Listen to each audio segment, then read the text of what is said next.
Hello guys, welcome to Autolatest Cars. Today we are driving a Dacia Sandero Stepway Extreme SL. This is a almost 20,000 euro car. This is the most expensive, almost the most expensive Sandero car in the actual range, 2024. This is a very expensive car made in Morocco, not made in Romania, by Renault in a Renault plant. So first of all, when we talk about this new Sandero, we have to tell you that Sandero is one of the most sold, the best sold car in Europe. It's actually destroyed VW Golf or Opel Astra or VW Polo or Peugeot 208. Actually, a lot of Europeans are buying Sandero because this car is very practical. It has a very big ground clearance. It's like 201 millimeters. It has a LPG version. That's it's important in today's Europe, an energy problem in Europe, because a lot of car manufacturers are not actually mounting diesel engines on small diesel engines on their cars, and actually Dacia is the only one that makes an LPG version, which is very good, because the fuel consumption is like 10 liters in downtown Bucharest, which means like equivalent of 5 liters of petrol in bumper to bumper worst traffic in Europe. After Istanbul, Bucharest is the worst traffic capital in Europe. So 5 liters per 100 kilometers, it's quite decent. It's better than the previous generation Sandero 1.5 diesel DCI with 90 horsepower, which had a average fuel consumption of 6.57 liters at 100 kilometers an hour in a very big city like Bucharest. So the new Sandero Stepway Extreme SL, it's an expensive car. This car costs 90,000 to 20,000 euros. The owner actually mounted on new tires. They are made by Michelin. It's called cross climate because we down here in south of Europe we don't have really bad winter, so this tire it's quite okay. It's like 150 euros per piece, so 600 euros new tires, because the Continental tires are very low. The tread is very small, so a lot of guys actually sold those OA tires because they are very bad for a new car. Also, do you have the new grill? Everybody knows the new grill. Everybody knows the new car. When you were talking about Extreme SL, we have to take in count that you will receive this brown thing, the new mirrors, some interesting trim. It's called Stepway here with that brown goldish color, and of course Dacia with new logo. Back here, the key is in my pocket. So if you want to buy a Renault Rafale 60,000 euros, you will receive the same key. So if you want to be very Dacia Alliance, Nissan Dacia Renault Alliance guy, you could definitely should buy a Dacia Sandero, not a Renault Rafale, because you will get the same key. So Renault Rafale, it's a low cost Renault car, even if it costs 60,000 euros, but no Dacia. So Sandero, it's actually, let me show you inside the trunk. Inside you will have the trunk. It's quite decent. It doesn't have a problem. This is a local solution. No, they didn't make that plastic to go over these bumps. You have left, right, so no problem when you close it. And let's get inside the bonnet to show you let's talk about the engine. Okay, here you will receive, as I told you before, the new petrol engine with LPG system. So if you're not technical aware, if you want to see the difference between the petrol and the LPG system, it has 3 fuel injectors, 1, 2, 3. The LPG kit is made by Landi Renzo in Italy. This car is made in Morocco. This car is made in a Renault plant. It's not made in Romania. So you'll have also the new headlights made in Morocco. The headlights are made in Morocco. If they are made in Romania, they will call you Elbit Timișoara. Timișoara is a town in Romania. If the Sandero was built in Romania, you'll have a Rombat battery. Here you'll have made in Italy battery. So Rombat is made in Romania. The engine is made in Renault plant. The same factory actually builds the Clio 4, so they have the same engine, but this one is with LPG. So you have 3-cylinder inline, 999 cc, 100 horsepower on paper. On dyno, the Polish guys actually find out that it has 107 horsepower, so it's much powerful on LPG. But in real life, when you were driving very fast, you'll see the differences, because on the petrol engine, when you drive on petrol, it's faster than on LPG, which is normal, because on all LPG cars you lose 5 to 10% of power. So Dacia made Renault made, this is a Renault car, this is not a Dacia, made a very good thing to put this, and a lot of soundproofing. But you'll see here something that nobody will tell you. First of all, you'll see these mastics. It's called this glue, this type of glue to actually protect the chassis in time. So it's a very big problem if you put this in plain sight, because Renault and Dacia knows there are going to be problems there in time, not now, in time. So the engine is quite good.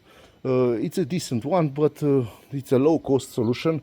Everybody actually screams at Renault and Nissan and Dacia because they actually don't have 4-in-line engines. So this is low cost, this is downsizing, this is not good. Everybody that drove a Dacia with the former engine, 1.4 MPI or 1.6 MPI, old school engines, drove them 200,000-400,000 kilometers with no problem. This engine, it has quite big, a lot of problems compared with the previous 0.9 TCA. This is 1.0 TCA. A lot of problems with the turbo system, a lot of problems with the Landi Renzo LPG system. This sensor at LPG made by Italians, it's quite bullshit. A lot of guys came on in service and 20,000 kilometers with that broken sensor. Landi Renzo or Bosch, I don't know who make that, says they say no, it's okay, it's fixed, but the problem continues. So a lot of problems with the turbine, a lot of problems with the clutch, a lot of problems with an LPG system. So this is the big problems actually with this engine. Previous generation 0.9 TCI with 90 horsepower, no problem. And if you don't have any more the 1.5 DCI engine, you'll have a problem, because a lot of guys actually buy this Sandero or Logan or Duster to make a lot of kilometers, because these cars are made for entry level. When you want to buy a new car, you'll definitely go to a Dacia because it's cheap. But this car is not any cheap anymore. It's 90,000 euros. So for 90,000 euros, you definitely could go to buy a Renault Clio, could buy, I don't know, Mitsubishi Space Star. You could buy a Kia Rio, Kia Stonic. You could buy a Stonic. You could buy a Hyundai i20. You have a lot of choices.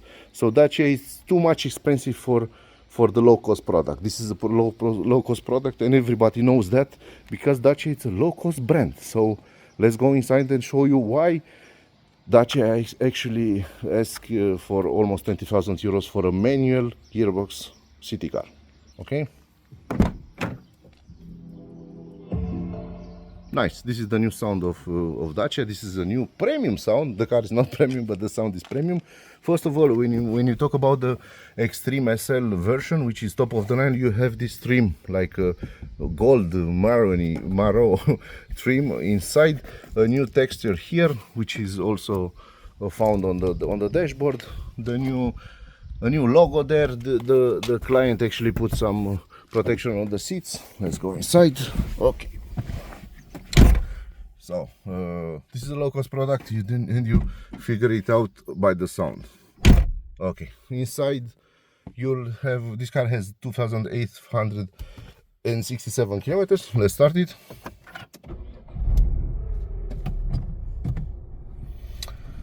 And if you want to know why Dacia it's a low-cost product, you have to hear this. Let's open the door.